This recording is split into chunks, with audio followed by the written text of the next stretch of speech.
Hello, everybody.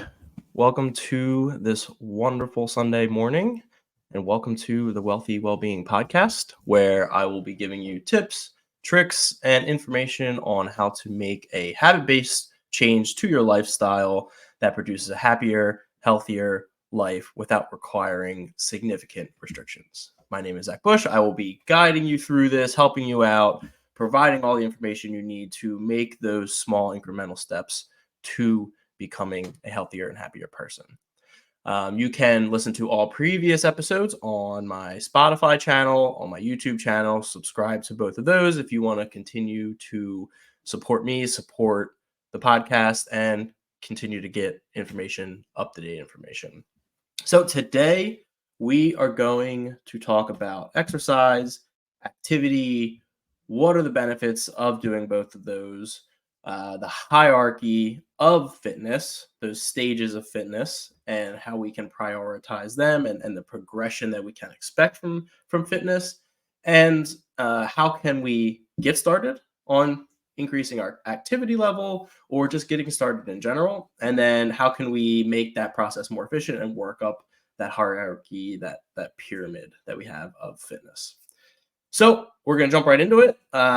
Exercise, activity, being active, we know that it's all super important and that it has a lot of positive benefits physically, mentally, and why? What are specific things that point to that? So there's been studies done, a ton of them, but the number of people that are active and active enough is significantly lower in America. I think we're like the 46th ranked country in that. And so not everybody's getting the proper amount. What is the proper amount? The goal and the level is 30 minutes a day. Typically it's 5 days a week as the structure. So about 150 minutes a day. So 1 in 3 adults, so over 18, get that proper 30 minutes a day, 5 days a week activity. So 1 in 3, 33%, which is pretty low. And that activity level is just any activity. It's just 30-minute walk, 30-minute run, 30-minute jog, whatever it is. It's just any activity getting up and moving about. And to go even further than that, to get that 30 minutes a day every day of the week, so 7 days a week, or doing 4-hour-long sessions, that 210 minutes a week, less than 5% of adults participate in that physical activity every day. So the amount is really, really low. So this is a reason I point this out is because it's something that we can start doing to help improve our lives, and that a lot of people aren't doing. And it can be as simple as walking. And when it comes to living a happier and healthier life, losing weight, gaining muscle, whatever that is for you, there's two pieces to that equation, right? Losing weight means we burn more than we consume. So diet and exercise go hand in hand in that. And then if we wanted to put on muscle, right, we need to consume more than we burn to make sure we provide enough energy for recovery. So, balancing the weight is a balance of nutrition and fitness or activity level. So the fact that 1 in 3 adults aren't getting the 30 minutes a day, 5 days a week, shows why obesity in America is increasing and how we can take simple steps to improve that, right? That's the point of this, is to make them small incremental steps. So it's a lifelong change, not a crash course 30-day, like, oh, I'm going to work out super hard and eat really well and then go back to the way things were, because it's unsustainable to do that. So the good thing is that adults 18 to 24 are most likely to meet the recommendations, right? You've got kids in college, they're potentially playing sports, so that activity level is there. And 24 is they're out of college now. Maybe they were playing a sport in college and that sport is no longer there. So that's when that transition typically starts to happen, where that activity level goes away. There's no structure in it. There's no have to be there for the team or enjoying playing the sport. So that's when that drop off happens. That real world work experience starts happening. And that's when work gets in the way, family gets in the way, and you don't have the free time that you had when you were 18 to 24, potentially in college. So it's good that we can take that 18 to 24, but we need to start rolling that into activity as an adult. And and maybe we were there at one point, maybe that 18 to 24 we were active, and how can we leverage the activity level that we had when we were younger and bring it into adulthood now, right? Obviously, probably not playing, football or full games of soccer, but how can we take what we were doing in there and leverage that to get it started again or to increase the activity level that we had? Um, so, some of the benefits of working out, like I said, we all know we need exercise. We know that it's good for us, that it helps keep us healthy. But why? What specifically is it doing? So, by working out, and again, that's that 30 minutes, 5 days a week, we lower that risk of type 2 diabetes by up to 50%. And we also lower the risk of osteoarthritis by 83%. So, that is because our body's functioning, it's clearing out the it's flowing blood, it's clearing out toxins, it's utilizing all the muscles, all the cells need to be working at their capacity to provide fuel, provide energy for whatever activity we're doing. And again, it can be as simple as a walk. It's still getting the heart rate up a little bit, it's getting that heart muscle moving, it's getting the lungs moving a little bit more, circulation is a lot better, so we can help clear things out, we can help stimulate the metabolism and everything at the cellular level. And going even further than that is that by exercising, it's going to make you tired, right? And maybe immediately after, and then you kind of get over that fatigue a little bit. But when you go through that exercise, when it comes to nighttime, probably even before you normally go to bed, you are going to be tired. Your body's going to say, "Hey, I did work earlier today. Now I need to recover and rest." And a lot of people say that they sleep better when they start exercising. I know I sleep. I most of the time have no problem falling asleep because of the exercise that I did earlier in the day. My body is ready for recovery. And I talked about sleep a few episodes ago, so we can dive into more of that if you want. You can go back and re-listen to that episode on sleep and how routines and all that help with being able to fall asleep. But exercise also really, really helps. If you expend more energy, your body wants to recover. So it's going to make you tired. So if you struggle with sleeping, exercise might help with that. It might help get your body to be like, I need to sleep. And you don't have to feel like you're forcing it. So, in addition, it increases our metabolic health. It teaches your body that it needs to generate and use energy more efficiently. If you start working out, your body adapts to whatever changes you're making. So if you're not active at all or not active that much, by increasing the activity level, your body is going to know how to generate and utilize that energy more effectively. And it'll help you become more energetic because you're going to be feeling better. And it helps with memory and maintaining a healthy weight. And in addition to all of that, exercise, because you're breaking down muscle, because you're putting strain on the bones and the tendons, and all of the body is moving and that blood is flowing, you get the effects of exercise long after you're done working out or exercising. You're up to 6 hours can be because your body's starting now the recovery process. So you burn the energy on the actual activity you're doing, whatever that is, and now your body's starting to recover from that. It wants to start repairing muscle. So it's breaking down whatever fat stores you have, whatever glucose stores you have. We talked about macros and what they do last week or 2 weeks ago. And so when you're done exercising, even if you're just sitting at your desk working, your body's still burning that extra energy to recover from the exercise. So you get not only the actual benefits of the 30 minutes of work that you did or the hour of work that you did, but 2, 3, 4 hours later, your body's still recovering from that, still burning energy. So it's helpful in that aspect too. And the more you work out, you'll build muscle, right? Even if it is just walking, you're still building muscles. You break the muscles down that you're using a lot, and they're going to build it up and get stronger. So things will get easier. And the more muscle mass that you have, the more energy you're going to burn just naturally sitting there. So when you have that higher muscle mass, you will have better time burning energy. You'll need more energy. You'll burn more calories because you have more muscle mass. So that helps regulate that healthy weight. So you see people who have a good toned figure, they have good um, muscles around them, and like it's once you get to that point, it's easy to maintain. It might be hard to get there, but it definitely is easier to maintain. Yeah, just as the pain you feel today will be the strength you feel tomorrow, right? Yeah, so working through that pain today, and it doesn't have to be painful, right? We don't want the exercise to be painful. You can push it, and it might not feel great at first. You might be more tired, but in the long run, that's going to help you as long as you stay consistent with it. So, you know, the benefits are there. We know that they're there. Trying to put some numbers to how is it helpful will kind of help put things in perspective and maybe give that a little extra spark and motivation on those days where we don't feel like doing it. And now we can think, all right, this is going to help X, Y, and Z. In addition, when it comes to like actually improving things, right?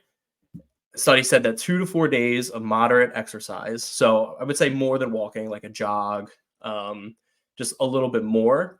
So moderate level decreases your risk of premature death by 31%, right? So, right, again, it's just improving the health, improving the muscles, improving the body's ability to work well and function well efficiently will help. So, just any activity level in general will help, but especially if we can start scaling that up to more moderate activity. So, let's talk about the hierarchy of fitness. I talked about this on a full fuel for performance thing I did a few weeks ago, and what it does is it shows the progression of overall fitness, but we can kind of relay that into exercise. So let me see. Hopefully this works. I haven't shared on here before, so I'm going to share that hierarchy here. So hopefully, okay, it looks like we can see it here. So we have at the bottom is our nutrition, right? So that is certainly always going to be the target and the most efficient, best focus of our time. No matter how much you work out, you cannot outtrain a bad diet because it is so much easier to eat a significant amount of calories than it is to burn those calories. So nutrition should always be the focus of fitness. But since we're talking about exercise and activity, those are the next tiers up. So, our metabolic conditioning, which is simply just how long can we do something before fatigue starts to set in. So, this is going to be the baseline. We want to slowly increase the amount of work that we're doing so that we can prepare our bodies to push even further, right? Maybe that's not all the way up to active sport, but it's going from nothing to eventually lifting some dumbbells.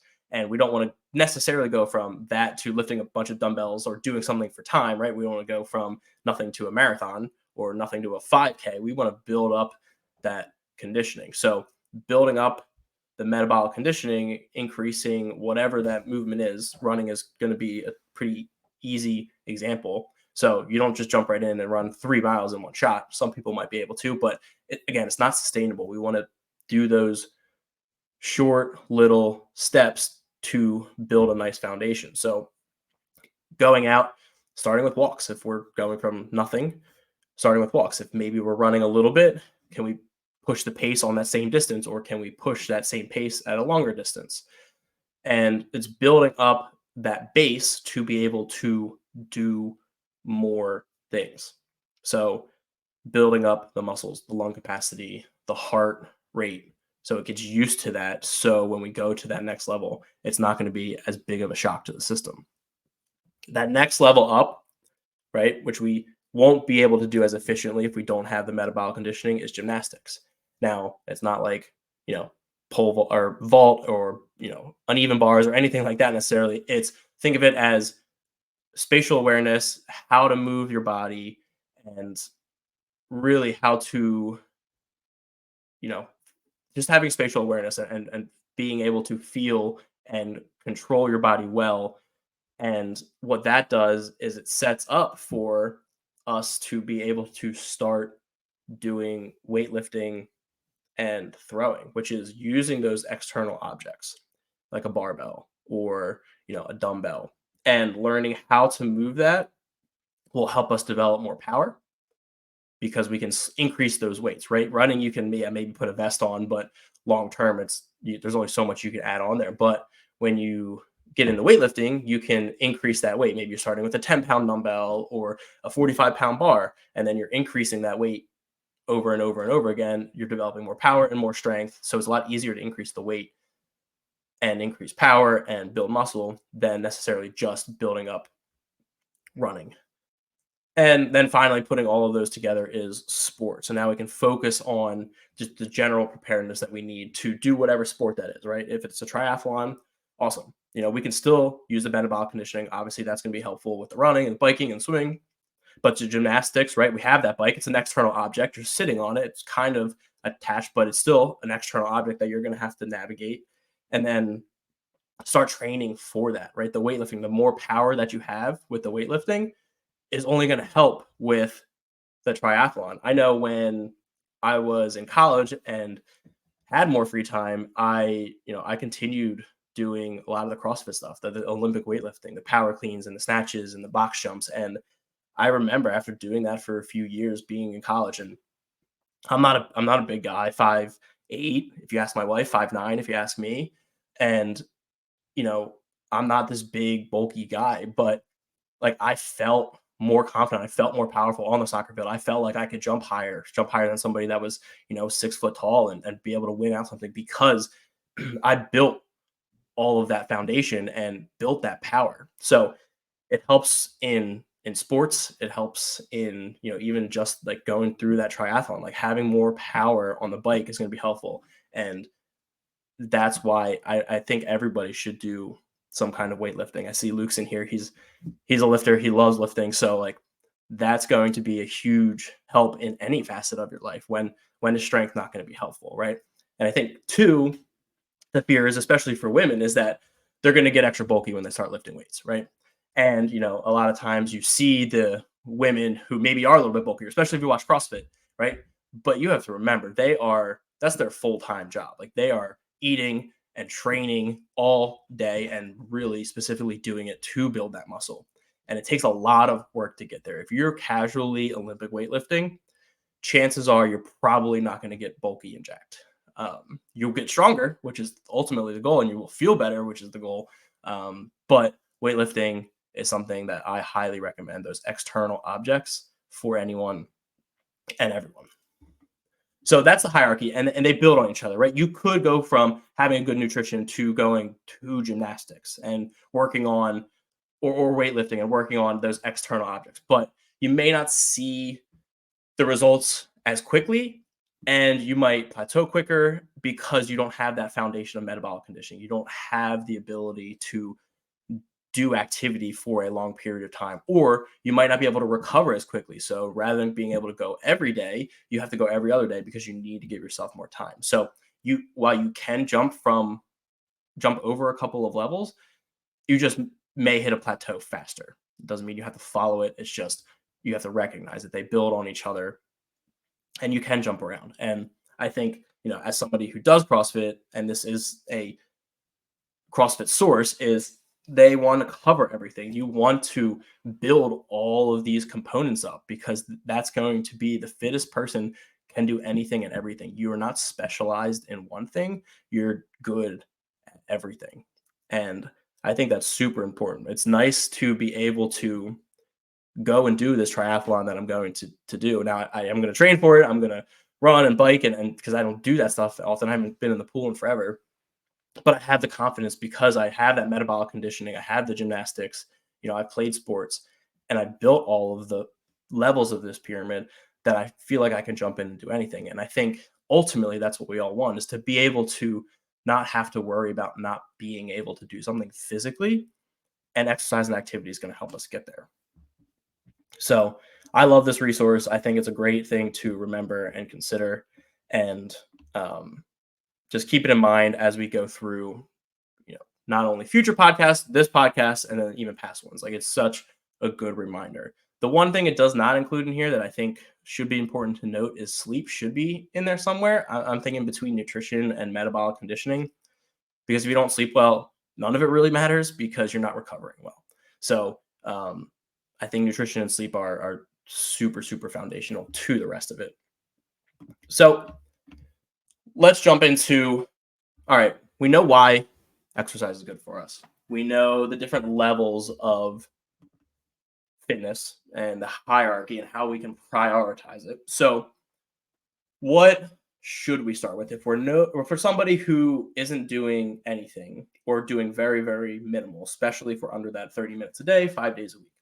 What should we start with? And a lot of the times, the problem with health, fitness, I mean, starting a business, like there's so many options and so many ways to get healthy and eat well or make money, right? It's overwhelming. The information, you see one thing that says, hey, this is great, do this, and then the other thing that says that thing is terrible, do this instead. And I think when it goes through weighing all those options and figuring out what to pick, it's always important to find the path of least resistance. What is going to be the easiest for you to stay motivated, and then when that motivation goes, stay disciplined in doing it. I was just on a podcast on Friday talking about motivation and discipline, and how you can maintain that when you don't feel like doing what you should be doing. So the biggest thing is, through all these options, which is going to be the easiest for you. Now, if you're somebody who hasn't done or isn't doing any activity right now, most of the time the easiest is to just start walking. And that time period can vary. It can be a 5-minute walk around the block or around the building or around your floor even. And picking the days when you're going to do that or the times you're going to do that. I mean, I have at my job, there's a group of guys that, I don't know if it's timed or whatever, but at least twice a day, a group of them, they're going out and they're walking, around the town, the three of them, and they're just going and talking, and it's it's easier when you can go and just not have to think about, hey, I'm actually exercising, I'm doing activity, I'm having a conversation. So if you feel like you're talking to somebody at work, or if you have a dog, like bring somebody along with you, and start with just walking 3 times a week, 2 times a week, right? Whatever that is, and pick the day and time that you're going to do it. And I think that's super important, is to put it on your calendar, make it like a meeting, and then just decide to go and do it. And walking is an easy way to start, but it could even be even simpler than that, as if you're in a building and you're not on the first floor, right? Maybe your second, third, fourth floor, take the stairs instead of the elevator. And that can be your activity for the day. Even if it is just going up and then going down, just making those small changes is a great start. Now, you have some of that foundation now. Maybe you're walking 3, 4, or 5 days a week, or running, right? How can we increase that? How can we do different things, right? I always think trying different things is great, right? It's not always important on what you choose, rather than just choosing something. And how do you choose? I mean, I think you can go back to, what did that 18 to 24 range that we were talking about earlier, that most of those, that's the time they hit their activity level, is what were you doing during that time? Were you an active person? Did you play sports before? What part of that sport did you enjoy, right? If you're playing soccer, probably at least enjoyed running or were able to run. So maybe that's something that you can start doing. If you swam before, maybe hop in the pool, right? Don't think you can do what you did when you were 18 and swim 7,000 yards a day, just practice, but just go in and just do whatever you can. Just get in the pool 10 minutes, 15 minutes, 30 minutes, whatever it is, just starting somewhere. But again, the important part is, when am I doing it? How long am I doing it? And how often am I doing it? And having it scheduled out is going to be super, super important, because if you leave it up to flexibility, or, oh, I'll just do it on Tuesday, but I don't really know what time, a lot of things are going to get in your way. So pick the activity, pick a time, and pick a number of days that you're going to do it, and schedule that out. And then stick with that activity for, I would say, 30 days at a minimum, because what's going to happen is, you're going to be excited to go, and that you're going to be fun. All this is new, and the week's going to go by, and the excitement's going to wear down a little bit. You're like, oh, it's cold out, it's rainy, I don't feel like going, I don't feel like getting dressed to go, and the excitement's gone. So you have to kind of rely on the schedule and the discipline to keep pushing through that the valley of despair that happens, where it's like, oh, it's getting hard. I don't know if I can do this. I don't know if I want to do this. Is it really worth doing? And staying committed with that, because eventually you come out of that little rut and you start feeling better and you start seeing results, and it starts getting easier. And I think around that month part, I've found, is when people either go, no, I actually hate doing this, and that's why it's hard, or, okay, it's good, I'm in the routine now, I've got it going, and I'm going to continue doing it. And if you're in the first camp where you're not sure if that's something that you like doing, try something else. It's okay to try something else as long as you replace it immediately and have that same plan, right? Maybe you started with running. I personally don't love running, but I'll do it. And that's what and how I ended up doing CrossFit too. Is like I don't like running, but I'll do something else and you find it eventually. So the most important part is picking it and being consistent with it. And it doesn't matter how much you do or what you do during that time period, as long as you're doing it. Right. I had a client who wanted to get a strict pull up. And he was like, I looked at this program, looked at that program, I don't really know what to do. And, said, honestly, it doesn't matter what you do as long as you're doing it consistently. So we had a pull up program. It was a 4 week program. It was like 3 or 4 times a week with like 2 or 3 exercises. And so I gave it to him, outlined it, and like 2 weeks later, I checked in. And I was like, "Hey, how's it going? Like, we were supposed to do it after class. Like, how's that working?" And he was like, "I'm way too tired after class to do these 3 exercises. Like, I don't like, so I didn't do it that much." And that just was so I was like, okay, like that's fine. I would rather you like you don't have to follow the program exactly. It's the consistency of doing it. Even if you did one exercise 3 times a week rather than 3 exercises twice a week, right? You're still doing something every day. It's better than what you did before, which was nothing, which I understand, right? You're too tired. It's like it's too much. I get frustrated. I'll just not do anything at all. So doing anything, but doing it consistently is going to be better than trying to do everything or everything perfectly. And when that doesn't happen or gets hard to happen, not doing it at all. So picking it, scheduling it, and just starting it. If you said you're going to do 30 minutes and you did 15, hey, you did it. That's all good. That's all you're looking for is the consistency, the foundation, and building on the habit over and over and over again. Okay. So doesn't matter what you pick, just pick it. So when it goes into, let's talk about action steps. If you are looking for an activity, right? Like I said, pick one, whatever you think might be the easiest for you to do, something that you can do consistently. Or if you're not sure, find somebody who is doing something or wants to do something and do whatever they're doing. Or both you come together and figure it out. So pick your activity, pick the days that you're starting to do it, and give it a go and do it for 30 days and hold each other accountable.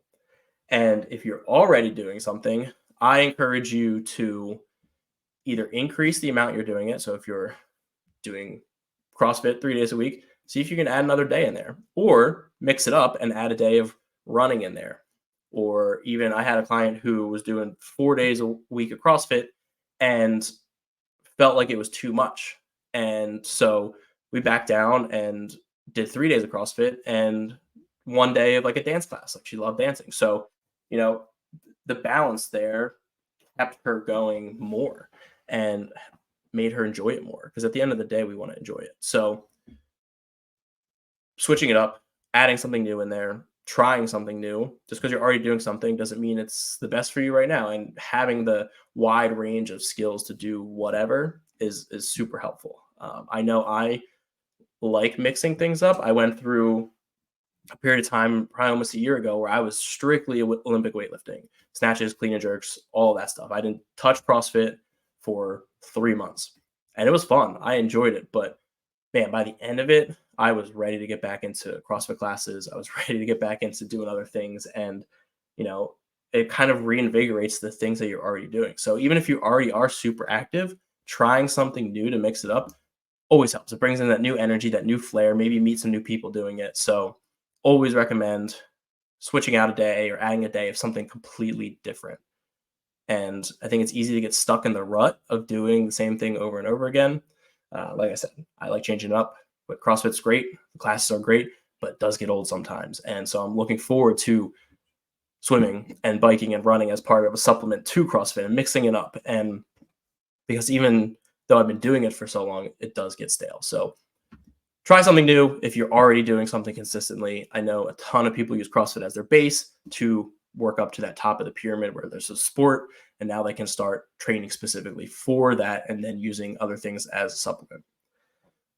So if you need help figuring out what that first step is, feel free, reach out to me, Instagram, Facebook, whatever is easiest, and I will get back to you. We can hop on a call. Again, I just want to help people get as much information as they can on becoming healthier, fitter, happier, because I know the change and the effect that it's had on me, on my life, and how I feel.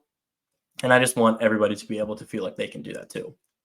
In addition, I'm working on something that I see as like the biggest hurdle that people struggle with on the nutrition side, and that's meal prep. And I have a couple episodes I think I'm going to talk about the meal prep, but I am working on a guide that will make meal prep super easy. And it's something I've been doing for 8, 9, 10 years at this point, and I've gotten it down to pretty much a science. I can meal prep breakfast, lunch, dinner for the week, 2 hours on a Sunday. And I'm systematizing that and creating this guide to lay it out for people to use. And it'll include all the recipes, all of the shopping lists. It'll include like my process, the tips and tricks to make the meal prep time easier, whether you are currently somebody who can cook or currently somebody who doesn't even want to cook. Make it as easy as possible, because meal prep is the biggest hurdle that people have when it comes to getting consistent good nutrition, because they're trying to make every dinner every night and it's super time consuming. So how can we make that easier? This meal prep guide is going to do that. So stay tuned for that. I'm working on it now. I think it's going to be super great. I'm super excited to have everybody get it available to everybody. So I will keep teasing that. I will keep giving little snippets as we work through it. But thank you for coming. Subscribe to Spotify, my YouTube channel, where all these episodes will be on there. If you know anybody who could use this information, share with them, have them reach out to me, see how I can help. Again, my main goal is just to make this as easy as possible and as clear as possible for everybody to get the most success. So thank you very much. Have a great rest of your Sunday, and I will see you all next week.